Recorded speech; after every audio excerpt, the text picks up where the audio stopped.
Bonjour et bienvenue à la capsule web sur l'entraînement à la propreté chez les personnes TSA. Je me présente, je suis Maude Sévigny, stagiaire en ergothérapie à Autistes Estrie pour l'été 2021. Aujourd'hui, en fait, je vous présente une capsule sur l'entraînement à la propreté. C'est un besoin qui est revenu quand même assez souvent chez les parents des participants. L'entraînement à la propreté, c'est un élément qui peut être assez difficile chez les personnes ayant un trouble du spectre de l'autisme. En effet, il n'est pas rare que les enfants TSA apprennent à devenir propres plus tard que les enfants neurotypiques. En fait, une étude démontrée par Dalrymple et Rubble a démontré qu'en moyenne, les enfants TSA ont besoin de 1,6 années d'entraînement à la propreté pour rester propres dans le jour et plus de 2 ans pour obtenir le contrôle des selles. Avant de commencer l'entraînement à la propreté, il est important de tenir compte de certaines choses. En effet, avant de commencer, il est important que la vie familiale soit relativement stable. Qu'est-ce qu'on veut dire par stable? C'est pas de stress récent causé par un déménagement, un nouveau membre de la famille, une maladie majeure ou encore un divorce. Ça permet en fait de mettre toutes les chances de votre côté. En tant que parent, vous devriez également être prêt émotionnellement puisqu'il peut y avoir peu de progrès et beaucoup de nettoyage dans les premiers temps. Lorsque ce sera un bon moment pour commencer l'entraînement à la propreté, il est important de vérifier avec votre médecin qu'aucune condition médicale, que ce soit infection urinaire ou difficulté à faire des selles ou cathéter ou autre, pourrait empêcher votre enfant de réussir le plan d'entraînement à la propreté que vous allez mettre en place. Si vous déterminez que c'est finalement un bon moment pour commencer l'entraînement à la propreté avec votre enfant, lorsqu'il vient le temps de commencer, il est important de s'assurer que le plan qui va être mis en place va être respecté par tous les milieux de l'enfant. On parle de la maison, le camp de jour, le répit, l'école ou autre. Il peut être utile de remplir un plan d'entraînement à la propreté avant de commencer. Lorsqu'on parle d'un plan d'entraînement à la propreté, on parle d'un plan comme celui-ci. Tous les documents nécessaires vont être disponibles dans la barre de description. En fait, le plan d'entraînement à la propreté, ça permet d'uniformiser certains concepts comme c'est quoi l'objectif qu'on veut mettre en place, c'est quoi la routine que notre enfant va aller à la toilette, c'est quoi qui est l'activité associée, combien de temps va rester assis sur la toilette, est-ce qu'il va s'asseoir sur la toilette ou un petit pot, le vocabulaire, les endroits, est-ce qu'on laisse la porte ouverte, fermée, est-ce qu'il y a quelqu'un qui va être là avec lui. Également, il y a les ressources par rapport plus à comment bien faire ou comment expliquer à votre enfant qu'il doit aller à la toilette et les récompenses. Tous ces éléments vont être bien expliqués en fait dans le document que vous voyez à votre droite qui explique bien chaque concept pour pouvoir mieux établir votre plan d'entraînement à la propreté. Comme j'avais mentionné, ces documents vont se retrouver en barre de description. Après avoir fait le plan d'entraînement à la propreté, il est recommandé de documenter la routine de toilette de votre enfant pendant 3 jours. À quel moment il urine ou il fait une selle dans sa couche.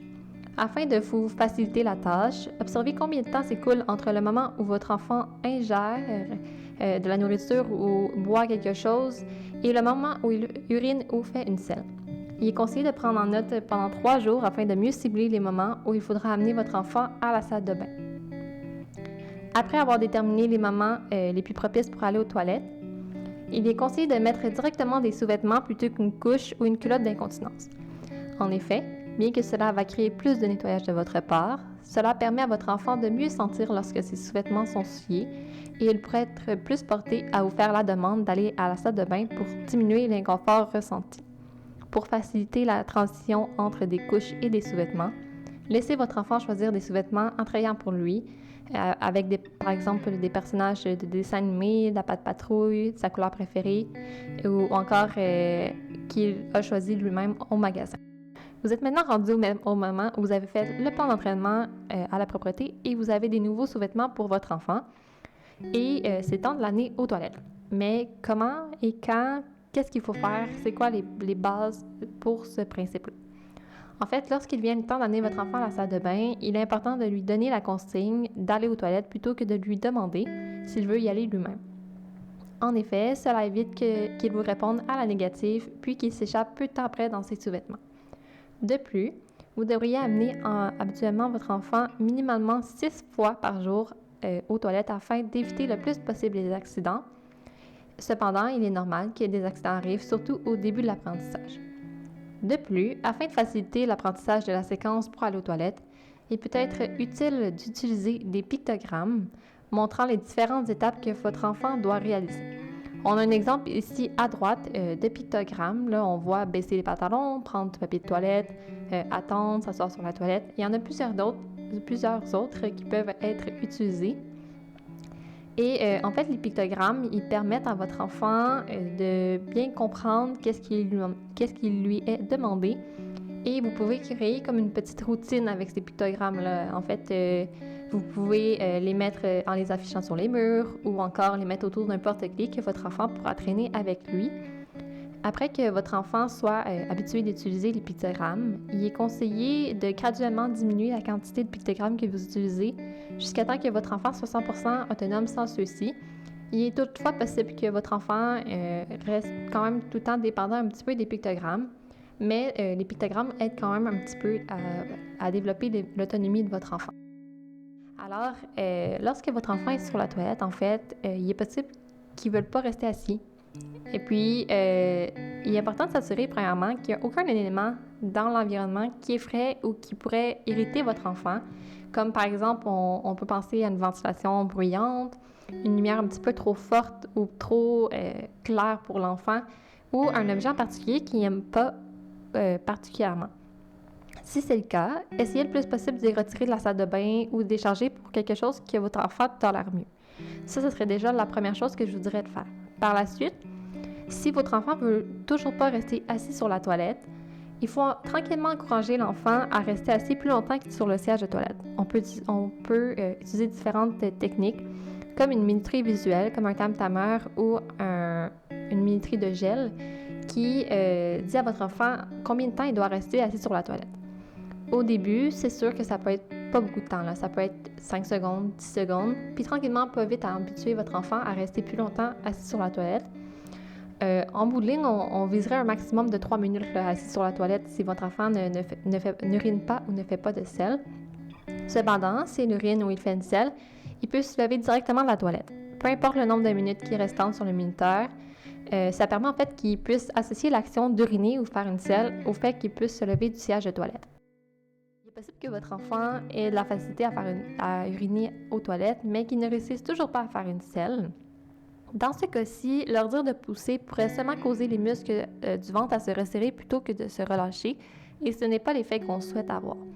Il peut être utile de faire une activité de bulles, comme souffler des bulles, ou encore souffler dans un objet comme une flûte ou un sifflet, lorsqu'il est assis sur la toilette, afin d'aider le diaphragme à se détendre et faciliter la libération des selles. Cependant, il est important de s'assurer que les bulles, si c'est l'option que vous choisissez, ne rendent pas le plancher de la salle de bain glissant, puisque cela pourrait être dangereux pour votre enfant, puisqu'il pourrait y avoir des risques de chute. Également, si votre enfant fait ses selles dans ses sous-vêtements, ce qui est possible au début surtout, accompagnez-le dans la salle de bain afin de jeter les souillures dans les toilettes. Il sera plus facile pour lui d'associer les toilettes avec l'action de faire une selle. Maintenant, votre enfant urine ou fait des selles dans la toilette et vous voulez le récompenser, mais vous ne savez pas trop comment commencer. En fait, après avoir terminé la routine de toilette, récompensez-le avec une récompense verbale, par exemple « Bravo » ou « Tu as bien fait cela, je suis fière de toi » ou une activité spéciale, et ce, peu importe s'il a uriné ou fait une selle. Cependant, prévoyez quand même une récompense spéciale pour les occasions où il va faire une selle ou il va uriner. Comme une collation spéciale, on peut penser à des bonbons, des Smarties, des pépites de chocolat ou autres. Et assurez-vous que cette récompense soit seulement utilisée pour l'occasion d'uriner ou de faire une selle. Par la suite, comment augmenter vos chances de succès? Il est recommandé en fait de pratiquer l'entraînement à la propreté dans plusieurs toilettes différentes afin que votre enfant puisse comprendre qu'il peut utiliser les toilettes des autres endroits là, plutôt que votre maison, puis qu'il puisse bien généraliser le fait que chaque toilette est semblable. De plus, laissez-vous du temps. En effet, il faut en moyenne 3 semaines pour créer une nouvelle routine chez une personne. Il est donc normal qu'il progresse peu dans les premiers temps. Si après un certain temps, vous ne voyez pas de progrès, il peut être quand même nécessaire de changer l'objectif et les moyens fixés dans le plan d'entraînement pour que ce soit plus réaliste à votre enfant. De plus, faites attention au langage que vous utilisez. Il est important de soutenir votre enfant en utilisant un langage encourageant quand vous discutez de la propreté avec votre enfant. Utilisez des mots positifs quand votre enfant est présent pour qu'il associe le fait d'aller à la toilette à quelque chose de positif puis qu'il ne rende pas ça négatif. Également, il est important de regarder le comportement que vous avez avec votre enfant lorsque vous avez abordé l'entraînement à la propreté. En effet, félicitez-le quant à l'effort et à la coopération de votre enfant. Peu importe si ces efforts sont pour vous grands ou petits, il va se sentir valorisé puis il va penser quelque chose de plus positif par rapport à l'hygiène, à la propreté. De plus, il est important de rester calme et direct avec votre enfant lorsque vous lui enseignez à devenir propre. Finalement, si les techniques mises en place ne fonctionnent pas avec votre enfant, il est quand même conseillé de consulter une personne ressource comme un ergothérapeute afin que celui-ci puisse mettre en place des stratégies personnalisées selon les besoins de votre enfant. Puis finalement, je vous quitte sur une dernière citation. Malgré un parcours de plusieurs années, une vie entière de propreté indépendante en vaut la peine. Merci d'avoir écouté la capsule web sur l'entraînement à la propreté.